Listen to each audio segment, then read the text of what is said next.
All right, we're back. It's episode 25 of Average Jim's Cooking Show. We've been gone for quite a while. We tried doing a few episodes. They just didn't make it to air. If I get enough feedback, I'll give you a heads up. There's kind of a hidden camera episode. It was in with the Bacon Fest 2012. Basically, I set a camera up and it showed me, cooking everything. I didn't really talk to the camera.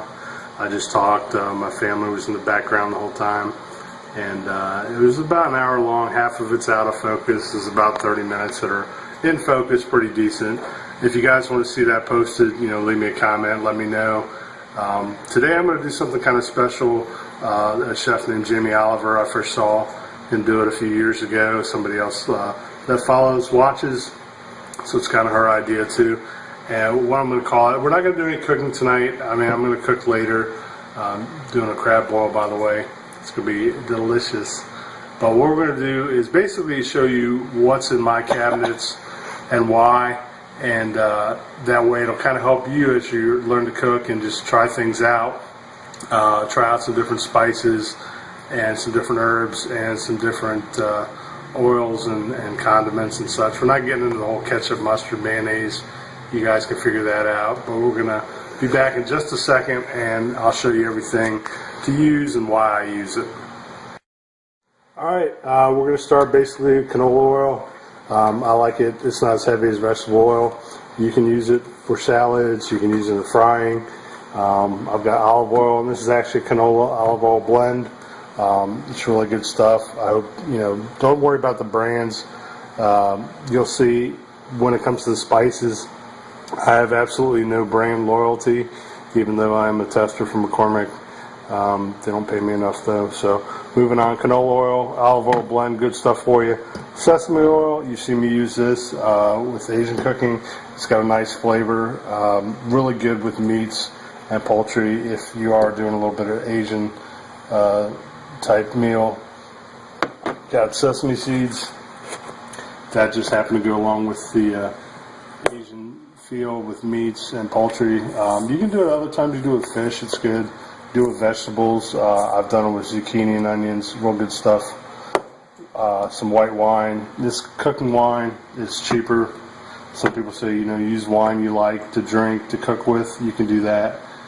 Rice wine vinegar.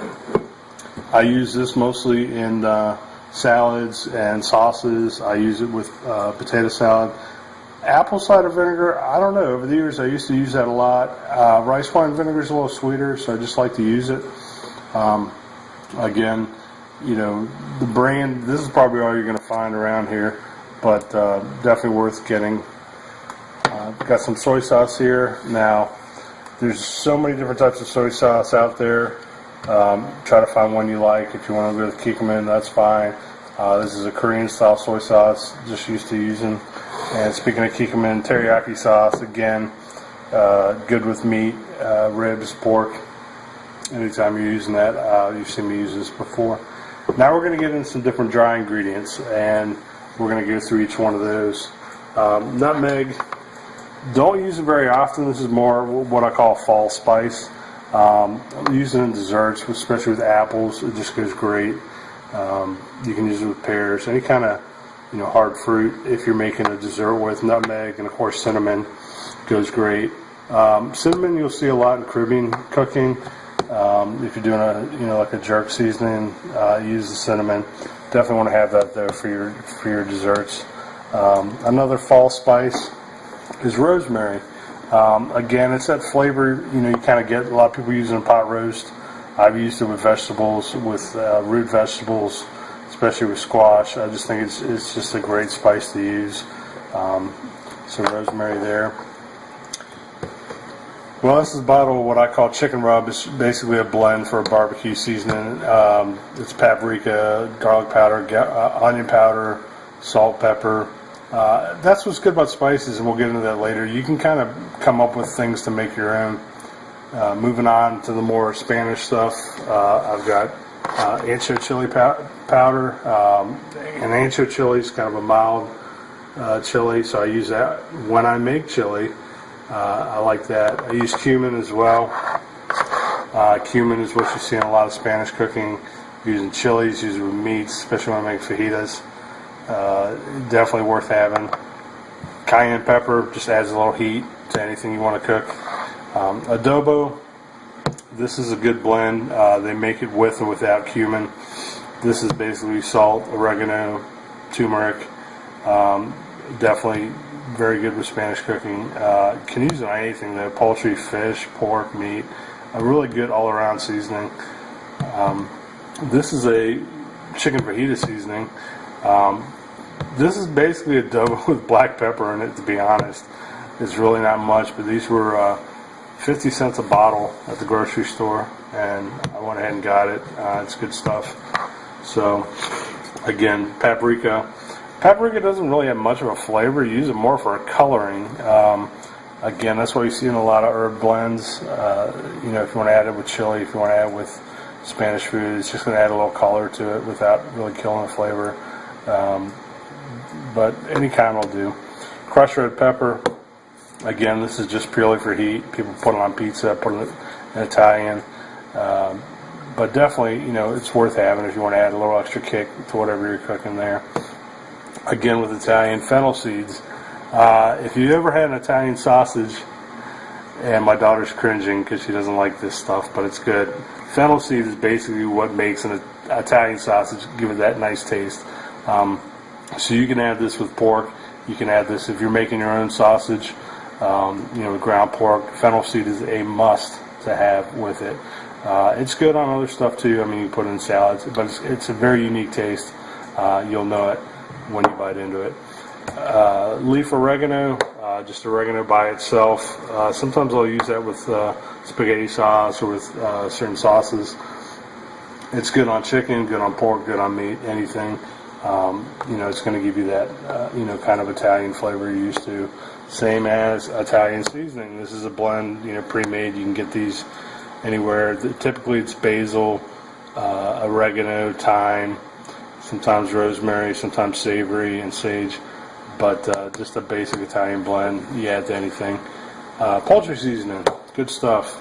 This is another blend, heavy on sage. It's designed for chicken, but I'll give you a tip here. If you ever want to make country sausage, that familiar sausage taste, it has a lot of sage in it.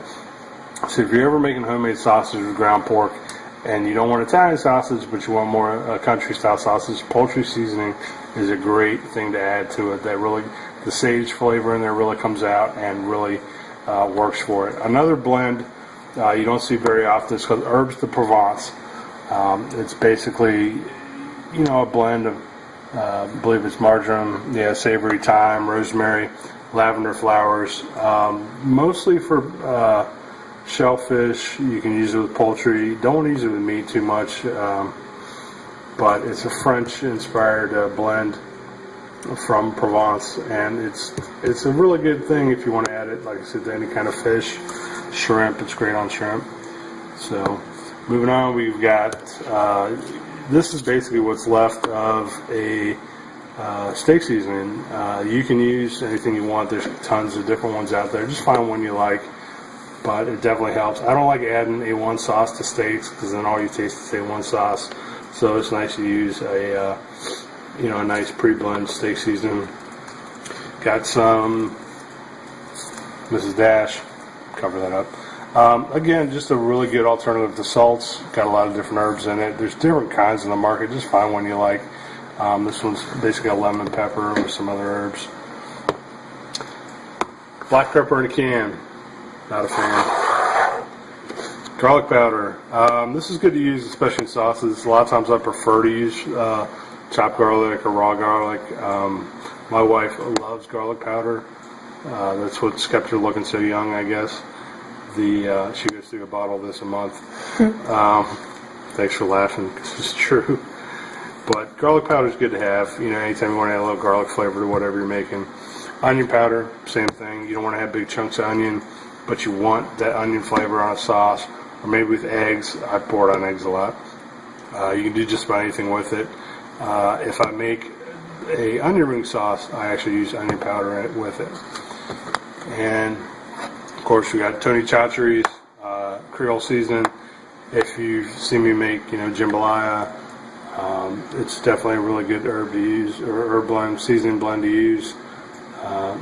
Again, mostly for Cajun cooking, but I'm sure you could probably throw it on pizza and it tastes great. Next up, Old Bay, good Old Bay. Going to be using a lot of this tonight with crab boil and steamed shrimp. It's about all it goes on. I would not put this on eggs. I would not put this on meat. I would not put this on poultry. This is strictly, to me, a seafood only type thing. I wouldn't put it on salad. You can put it on French fries if you want to. If you want to have French fries, what they call boardwalk fries. If you've ever been to Ocean City, Maryland, they slather it in Old Bay. You dip it in malt vinegar.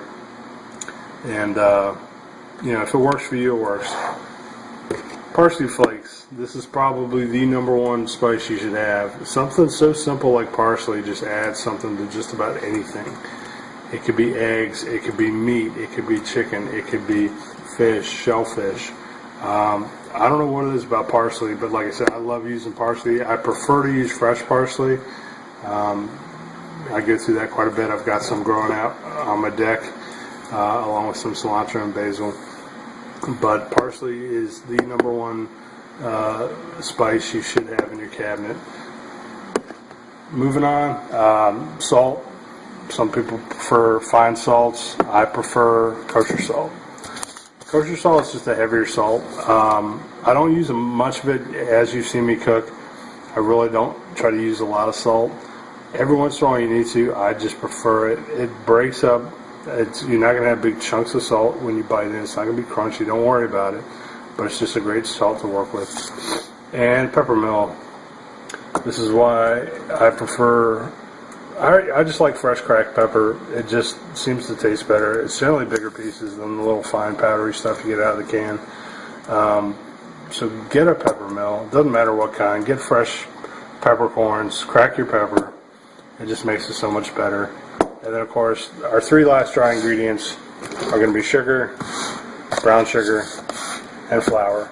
Flour to make roux. If you're going to make, a pizza dough, or I really don't bake, so the only time I use flour is to make a pizza dough or to make a roux. Brown sugar, really only use it. Same with white sugar even. Brown sugar I use for like apples, I just think it goes great. Add some color, gives it that caramel flavor. That's brown sugar is known for. White sugar, again, don't really use it that much. Occasionally, if I need to balance out, like a sweet and sour, I'll use white sugar, especially with the rice wine vinegar with vegetables. It just adds a little something to it. If you're making a coleslaw, you can add a little white sugar. But overall, this is everything I keep in my cabinet. There's no dill. The only thing that really goes with dill is pickles and maybe salmon. Don't eat a lot of salmon, probably should. But again, it's really what you like. I mean, there's so many different things here. This is what I think everyone should have. There's probably some other things out there I forgot. I mean, there's all kinds of exotic herbs and spices. There's cardamom, there's turmeric, there's saffron. This is average cooking. I mean, this is stuff you should have, and you should try out. I mean, the best thing about cooking, what I love about it, is just trying things out. The only thing is with your spices, taste them before you add them, because once you pour it in the pot, you can't take it back out. If you throw too much of something in, you're probably in trouble. So be careful. Taste it as you're cooking. But like I said, always taste your spices first so you know what's going to be added to what you're cooking. So that was it. That was just a quick episode of the 25th, I guess we'll call it anniversary episode. It's been almost a year since we started. I appreciate everybody watching. If you want to send me any ideas, I'm trying to come up with ideas of stuff to cook. There's a ton of stuff out there I'd like to try. One of them's tamales. But like I said, follow me on Facebook, follow me on Pinterest, follow me on Twitter. Follow me on YouTube. You can leave comments and suggestions anywhere you want to. If you know me in life, talk to me. I'm easy to talk to. But until then, as always, take care. We'll see you next time.